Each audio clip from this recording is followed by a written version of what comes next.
Remember when Stranger Things first came out in 2016? It kind of felt like it just appeared out of nowhere and took over the world.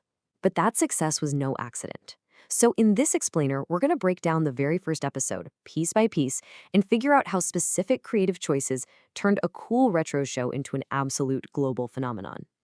So here's our game plan. We'll start at the very beginning with the original pitch. Then we'll see how the pilot perfectly blended horror and wonder. After that, we'll dive into how they made the 1980s feel so real. Then we'll explore a wild theory about what the show's real monster is. And finally, we'll look at its massive real-world impact.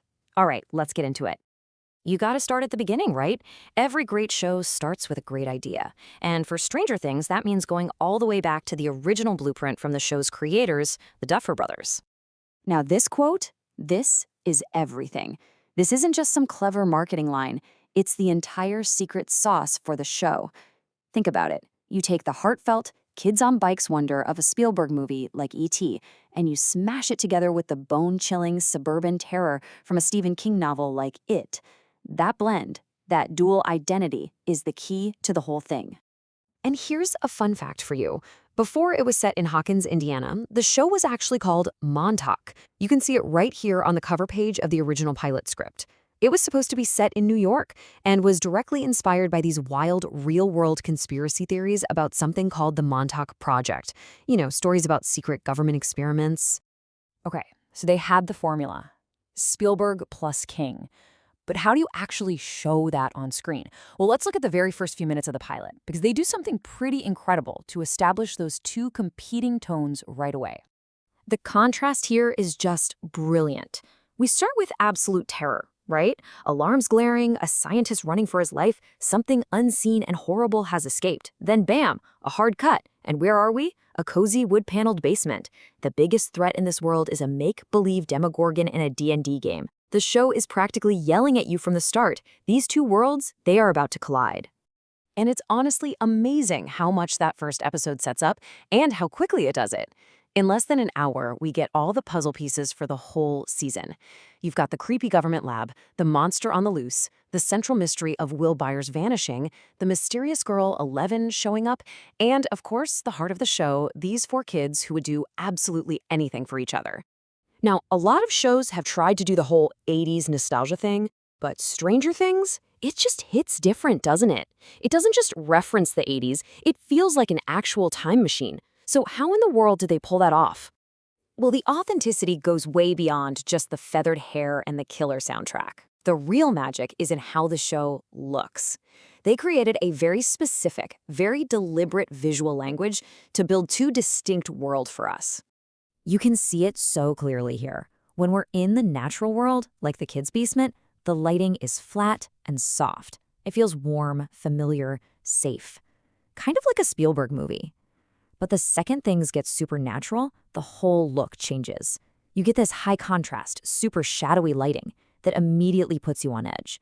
The camera is literally telling you when to feel safe and when to be afraid. It's just brilliant. And that look is backed up by a whole arsenal of analog goodies. They use special vintage camera lenses to get that soft film-like image. You've got that iconic synth score that instantly puts you in the 80s. And the world is just filled with this tangible, clunky, wonderfully imperfect technology. Walkie-talkies, rotary phones, boom boxes, even those Christmas lights. That's what gives the show its soul.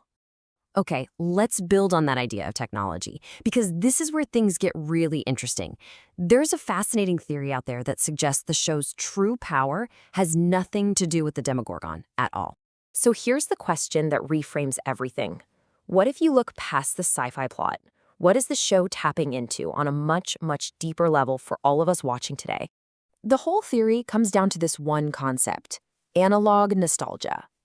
And it's not just about missing the 80s. It's a specific craving for the tangible, physical, sometimes broken things we used to have, before everything became a perfectly clean, untouchable file on a screen. This is such a powerful idea. The argument is that the real stars of the show aren't the people, but the objects themselves. The walkie-talkies, the boomboxes, that rotary phone Joy Spies.